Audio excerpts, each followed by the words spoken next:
అందరికీ నమస్కారం. ఈరోజు బతుకమ్మ కుంటలో ఒక కమ్యూనిటీ కాంటాక్ట్ ప్రోగ్రామ్ చేశాము. మొత్తం 203 పోలీస్ ఫోర్స్ తోటి. ఇక్కడ ఇర్రెగ్యులర్ నంబర్ ప్లేట్స్, దొంగ బండ్లు ఆర్ చలాన్స్ ఉన్నవి అండ్ ఇర్రెగ్యులర్ బండ్లు అన్నీ కలిపి 210 వెహికల్స్ సీజ్ చేశారు. 2 వీలర్స్, ఆటోస్ అన్నీ కలిపి.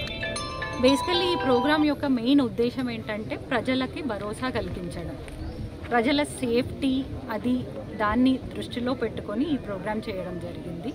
సో దీంట్లో 210 వెహికల్స్ సీజ్ చేశారు. సార్ ఏమైనా సస్పెక్ట్ మెంబర్స్ని కూడా ఐడెంటిఫై చేశారు? 7 సస్పెక్ట్ మెంబర్స్. 7 సస్పెక్ట్.